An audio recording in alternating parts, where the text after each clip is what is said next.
Europe 1. Le 13 novembre 2015, l'horreur frappait la France en plein cœur. 10 ans plus tard, Europe 1 se souvient.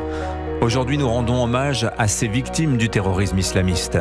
Nous pensons à chacune et chacun d'entre eux, aux proches et à ceux qui portent encore les cicatrices de cette tragédie.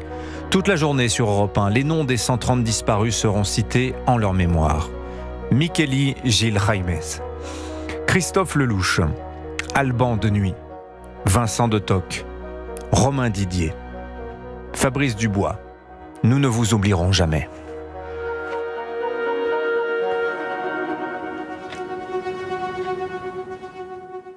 Le journal de 8h sur Europe 1, Fanny Marceau. Bonjour Fanny. Bonjour Dimitri, bonjour à tous. Le chaos, l'indicible horreur, les attentats de Paris et Saint-Denis gravés dans nos mémoires et dans les archives d'Europe 1, c'était il y a 10 ans, le 13 novembre 2015. Il y a 3 fusillades qui sont en cours à Paris, rue de Charonne notamment. Et selon des témoins, il y aurait eu des dizaines de balles qui auraient été tirées et il y aurait des victimes. J'étais heureusement derrière un poteau, comme ça. Comme ça, je ne suis pas blessée comme mes amis. Vous avez des amis blessés ? Oui, et morts. Ces témoignages nous ont tous bouleversés. Au total, 130 morts sauvagement assassinés par les terroristes islamistes. Des centaines de blessés au Stade de France, au Bataclan, sur les terrasses des cafés. Des lieux de joie devenus lieux de mémoire. Mais la patine du temps a laissé la colère intacte. Une rancœur qu'a pu constater Laura Legault lors d'une course organisée en hommage aux victimes. Reportage.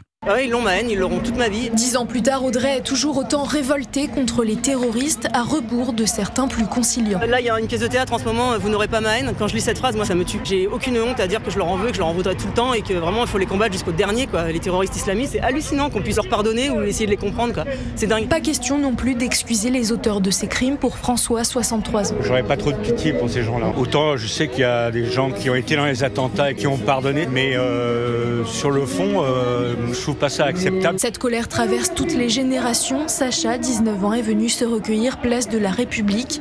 Depuis les attaques, un sentiment ne l'a jamais quitté. Moi, je ressens toujours de la colère parce que c'est des innocents qui passaient d'un bon moment de base un vendredi soir, qui ont été assassinés lâchement. Pour Nathalie, il faut aller au-delà du ressentiment. C'est pas juste de rester en colère, c'est de se dire il y a une justice à porter et un discours à porter. À force de vouloir être tolérant, on a fini par tolérer l'intolérable. Et je pense qu'aujourd'hui, il faut arrêter justement peut-être d'être trop naïf. 10 ans après, pour eux, rien n'a vraiment changé, ni oubli, ni pardon, et l'espoir qu'un tel massacre ne se reproduise plus jamais en France. Laura Legault. Ni oubli, ni pardon. Comment avancer avec une telle souffrance ? Les rescapés des attentats se posent encore la question tous les jours. Ils ont gravé pour toujours dans les yeux les images de cette soirée de cauchemar, à tutoyer la mort, à se cacher, le souffle court, pour échapper à la traque des terroristes. Des souvenirs impossibles à effacer, blessures invisibles dont témoigne Guillaume. Il était au Bataclan le 13 novembre 2015. Il s'est confié à Alexis Bourdon pour Europe 1. Je vis un peu pour ceux qui ne sont pas sortis de là.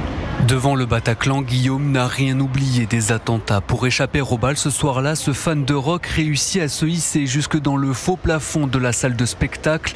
Il passe des heures au plus près des terroristes sans voir ce qu'il se passe juste en dessous. Il n'y a pratiquement que des sons. C'est essentiellement des détonations, des tirs de Kalachnikov, les balles qui traversent le faux plafond, qui ricochent au-dessus de nos têtes sur les poutres en métal. Là, c'est très long. Malgré le début d'une thérapie, ce traumatisme va le mener à une dépression qui va durer plus de 8 mois. C'est un moment de la vie où on va nulle part. Le prochain projet, c'est de se faire à bouffer. C'est compliqué, quoi. Aucun désir, aucune volonté, il n'y a rien qui n'a de sens. La chimie des médicaments a fait son effet. J'ai repris le boulot. Ça me sauvait la vie. J'ai mis un pied devant l'autre, quoi. Pendant 10 ans de haut et de bas, Guillaume réapprend les gestes du quotidien comme prendre les transports ou faire la queue pour acheter le pain.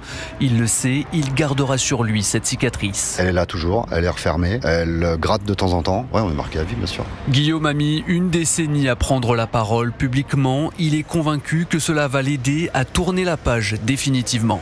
Alexis Bourdon. Vous écoutez Europe 1 matin, il est 8h07. L'autre grand titre de l'actualité de ce 13 novembre, c'est la libération enfin de Boualem Sansal. Après presque un an emprisonné en Algérie pour avoir simplement usé de sa liberté d'expression, l'écrivain franco-algérien de 81 ans a été gracié, libéré, transféré en Allemagne où vous vous trouvez pour Europe 1. Wilfried de Villers, bonjour. Bonjour Fanny, bonjour à tous. En direct de Berlin, Wilfried, Boualem Sansal vient de passer sa première nuit dans un hôpital allemand. Oui, l'écrivain franco-algérien est hospitalisé dans le centre de Berlin, précisément dans l'hôpital militaire de la Bundeswehr, pour un premier bilan complet, probablement aujourd'hui, alors que l'on sait qu'il souffre depuis des mois d'un cancer de la prostate, que sa santé est fragile, d'autant qu'il n'avait pas toujours accès à des soins hospitaliers en Algérie. Hier soir, dès son arrivée à l'aéroport Schönefeld, Boualem Sansal a été accueilli par l'ambassadeur de France en Allemagne, François Delattre, aperçu dans le convoi qui transportait l'écrivain vers l'hôpital. Le diplomate décrit un homme ému, extrêmement heureux d'être libre. Alors l'artisan de cette libération, Wilfried, ce n'est pas la France, c'est bien l'Allemagne. Berlin a bien joué un rôle déterminant de médiateur ces derniers mois entre Paris et Alger qui s'enlisent dans une crise diplomatique rendant toute négociation directe inaudible. En début de semaine, c'est le président allemand Frank-Walter Steinmeier qui demandait à son homologue algérien Abdelmajid Tebboune de gracier Boualem Sansal pour des raisons humanitaires. Berlin où le président Tebboune s'est rendu plusieurs fois pour être soigné en 2020, notamment pendant la crise du Covid. Et ce dernier est aussi attendu en Allemagne en début d'année prochaine pour une visite d'État. Cette libération peut donc être perçue tant comme un geste vers Berlin et, dans une moindre mesure, vers Paris. Merci Wilfried de Villers, envoyé spécial d'Europe 1 à Berlin. Et il y a un moment d'émotion qui est attendu aussi ce soir au Parc des Princes, où l'équipe de France de football joue son ticket pour la Coupe du Monde. Ouais, il y a 10 ans, les Bleus étaient eux aussi sur le terrain le soir du 13 novembre au Stade de France, face à l'Allemagne, première victime devant l'enceinte, première panique. Ce soir, leur adversaire, c'est l'Ukraine. Et si le stade a changé, l'émotion promet une nouvelle fois d'être forte. Cyril de la Morinerie. Oui, les joueurs de l'équipe de France veulent rendre hommage aux victimes des attentats du 13 novembre 2015 à leur manière. Ils souhaitent offrir aux familles endeuillées une magnifique victoire, synonyme de qualification pour la Coupe du Monde, explique le capitaine des Bleus, Kylian Mbappé. On va essayer de rendre hommage à toutes ces personnes en essayant de mettre des sourires sur le visage des personnes qui vont venir au stade, même si on sait que c'est pas une journée joyeuse et on n'est pas déconnecté de ça, donc on voulait avoir une pensée pour tous les Français et Françaises. Didier Deschamps reste marqué par cette funeste soirée vécue il y a 10 ans au Stade de France. Le sélectionneur aurait préféré affronter l'Ukraine un autre jour qu'un 13 novembre. On va faire avec, même si c'est pas l'idéal. Ce n'est qu'un match de foot. À côté de ce qui s'est passé, c'est rien, mais c'est un match de foot qui est très important pour nous. Avant la rencontre, une minute de silence sera observée au Parc des Princes. Les joueurs et les membres du staff vont arborer l'insigne du bleu et de France, fleur utilisée en soutien aux victimes du terrorisme. Sur le terrain, les Bleus pourront compter sur le retour d'N'Golo Kanté, absent depuis l'Euro 2024. L'équipe de France fera tout pour se qualifier pour la 8e fois consécutive à une Coupe du Monde.